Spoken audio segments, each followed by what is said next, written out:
जय प्रभु यीशु। आमीन। हालेलुया। मूसा का इस्राएलियों को आशीर्वाद देना। 33वें का पहला जो आशीर्वाद परमेश्वर के जन मूसा ने अपनी मृत्यु से पहले इस्राएलियों को दिया वह यह है। दूसरा, उसने कहा यहोवा सोने सीनै से आया और सेईर से उनके लिए उदय हुआ। उसने परान पर्वत पर से अपना तेज दिखाया और लाखों पवित्रों के मध्य में से आया। उसके दाहिने हाथ से उसने उनके लिए ज्वालामय विधियाँ निकली।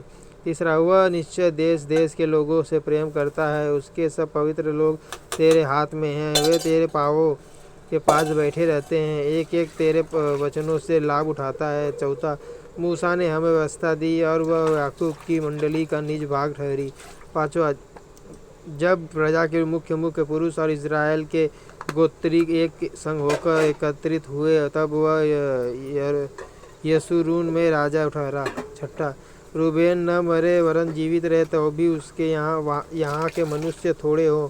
सातवां, और यहूदा पर यह आशीर्वाद हुआ जो मूसा ने कहा, हे यहोवा तू यहूदा की सुन और उसे उसके लोगों के पास पहुँचा। वह अपने लिए आप अपने हाथों से लड़ा और तू ही उसके द्रोहियों के विरुद्ध उसका सहायक हो। आठवां, फिर लेवी के विषय में उसने कहा, तेरे तुम्मीम और उरीम तेरे भक्त के पास है जिसको तूने मस्सा में परख लिया और जिसके साथ मरीबा नामक सोते पर तेरा वाद विवाद हुआ।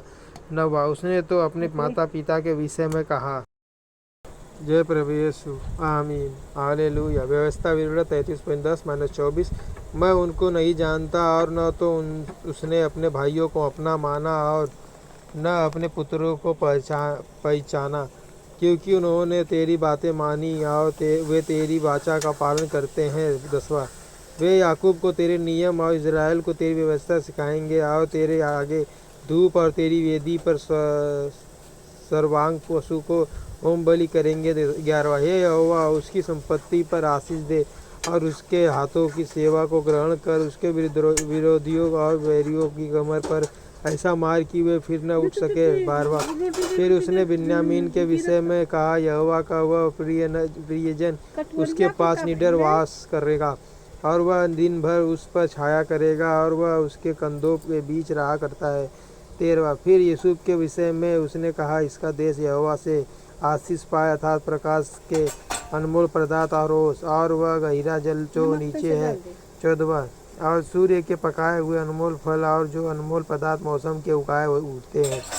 15वां, और प्राचीन पहाड़ों के उत्तम पदार्थ और सनातन पहाड़ियों के अनमोल पदार्थ। 16वां, और पृथ्वी और जो अनमोल पदार्थ उसमें भरे हैं और जो झाड़ी में रहता था उसकी प्रशंसा। उन सबों के विषय में यूसुफ के सिर पर अर्थात उसी के सिर के चांद पर जो अपने भाइयों से न्यारा हुआ था आशीष ही आशीष फले। 17वां, वह प्रतापी है मानो गाय का पहिलौठा है और उसके सींग बनेले बैल के से हैं। उसने वह देश देश के लोगों को वरन पृथ्वी के छोर तक के सब मनुष्यों को ढकेलेगा। वे प्रेम के लाखों लाख और मनसे के हजारों हजार हैं। 18वां, फिर जबूलून के विषय में उसने कहा, हे जबूलून तू बाहर निकलते समय और हे इस्साकार तू अपने डेरों में आनंद करे। 19वां, वे देश देश के लोगों को पहाड़ पर बुलाएंगे। वे वहाँ धर्म यज्ञ करेंगे क्योंकि वे समुद्र का धन और बालू में छिपे हुए अनमोल पदार्थ से लाभ उठाएंगे। 20वां, फिर गाद के विषय में उसने कहा, धन्य वह है जो गाद को बढ़ाता है, गाद को सिय्योन के समान रहता है और बाँह को वरन सिर के चांद तक को फाड़ डालता है। 21वां, और उसने पहला अंश जो तो अपने लिए चुन लिया क्योंकि वहाँ रईस के योग्य भाग रखा हुआ था। तब उसने प्रजा के मुख्य पुरुषों के संग आकर यहोवा का ठहराया हुआ धर्म और इज़राइल के साथ होकर उसके नियम का प्रतिपालन किया। 22वां, फिर दान के विषय में उसने कहा, दान तो बाशान से कूदने वाला सिंह का बच्चा है। 23वां, फिर नप्ताली के विषय में उसने कहा, यह नप्ताली तू जो यहोवा की प्रसन्नता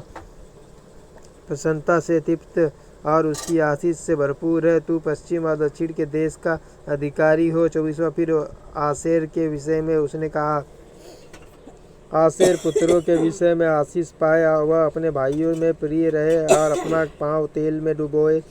25वां, तेरे जूते लोहे और पीतल के होंगे और तेरे जैसे तेरे दिन वैसी ही तेरी शक्ति हो। 26वां, हे यशुरून, ईश्वर के तुल्य और कोई नहीं है, वह तेरी सहायता करने को आकाश पर अपना प्रताप दिखाता हुआ आकाश मंडल पर सवार होकर चलता है। 27वां, अनादि परमेश्वर तेरा गृह धाम है और नीचे सनातन भुजाएं हैं। वह शत्रुओं को तेरे सामने से निकाल देता और कहता है उनको सत्यानाश कर दे। 28वां, और इज़राइल निडर बसा रहता है, अन्य और नए दाखमधु के देश में याकूब का सोता अकेला ही रहता है और उसके ऊपर के आकाश से ओस पड़ा करती है। 29वां, हे इज़राइल, तू क्या ही धन्य है, हे यहोवा से उद्धार पाई हुई प्रजा, तेरे तुल्य कौन है। वह तो तेरी सहायता के लिए ढाल और तेरे प्रताप के लिए तलवार है। तेरे शत्रु तुझे सराहेंगे और तू उनके ऊंचे स्थानों को रौंदेगा। जय प्रभु यीशु, आमीन। Hallelujah, hallelujah, hallelujah, hallelujah, hallelujah. जय प्रभु यीशु, आमीन।